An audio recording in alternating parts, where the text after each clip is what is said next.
Hai, bertemu lagi dalam pembelajaran sejarah Indonesia. Belajar SI makin asik. Untuk hari ini, kita akan membahas materi tentang perjuangan menghadapi ancaman disintegrasi bangsa. Oke, langsung saja kita ke materinya.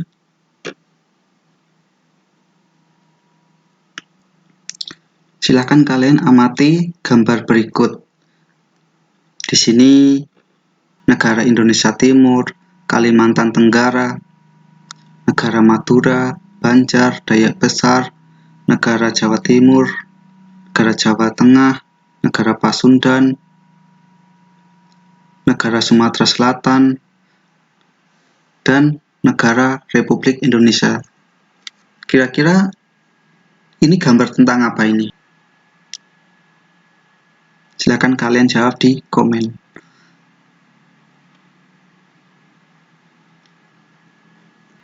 Oke, selanjutnya diamati lagi gambar berikut. Pasti kalian sudah tidak asing kan dengan gambar peta ini? Ya, ini adalah gambar peta Negara Kesatuan Republik Indonesia atau NKRI.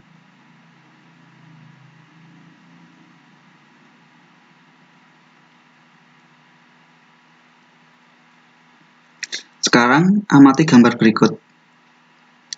Di sini ada dua gambar puzzle, gambar pertama dan kedua. Nah, yang atas ini adalah puzzle yang tidak utuh atau ada yang hilang.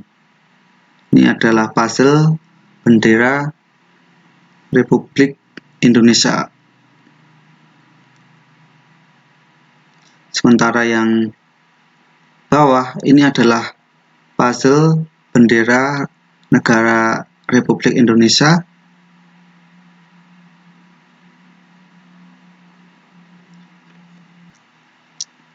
Oke, selanjutnya, nah, di sini ada pertanyaan, apa itu integrasi? Integrasi secara politis berarti proses penyatuan berbagai kelompok budaya dan sosial dalam satu kesatuan wilayah nasional dan membentuk identitas sosial. Nah, kalau disintegrasi, kira-kira kalau disintegrasi itu apa? Silakan kalian jawab di kolom komentar.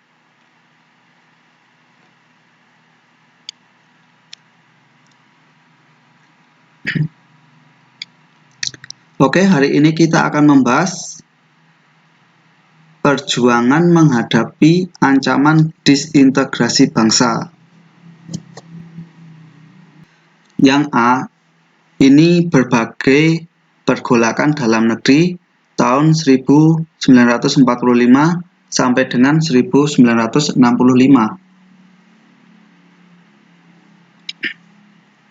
Yang pertama, pergolakan berkaitan dengan ideologi. Yang kedua, pergolakan berkaitan dengan kepentingan.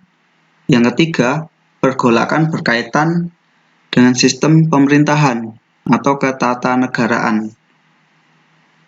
Yang B, konflik menuju integrasi.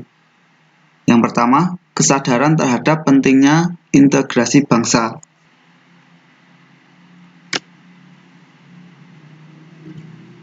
Penyebab disintegrasi.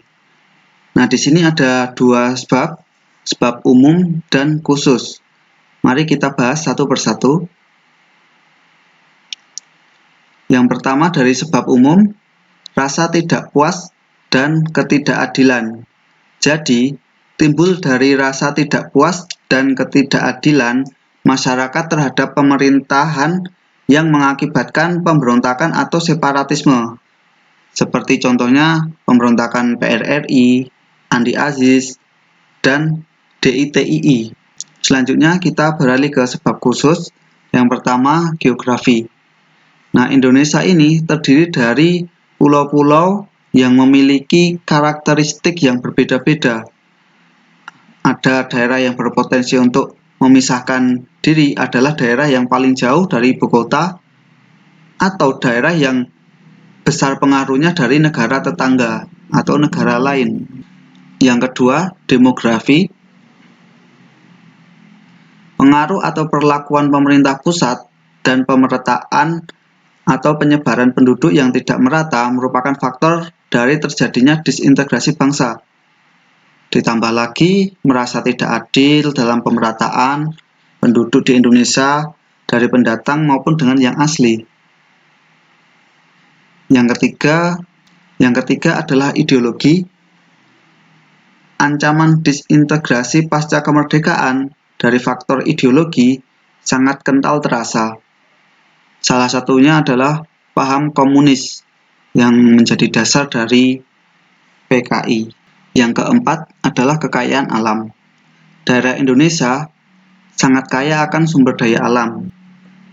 Jadi ada yang kaya akan kandungan emas, kandungan aspal, kandungan minyak bumi, dan mineral berharga lainnya.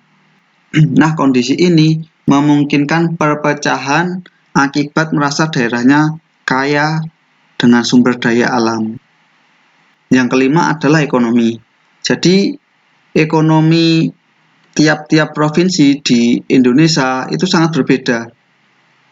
Ada provinsi yang memiliki pendapatan ekonomi tinggi, sehingga menjadi provinsi yang kaya di Indonesia, bahkan menjadi paling terkaya, dan ada yang pendapatan ekonominya sedang.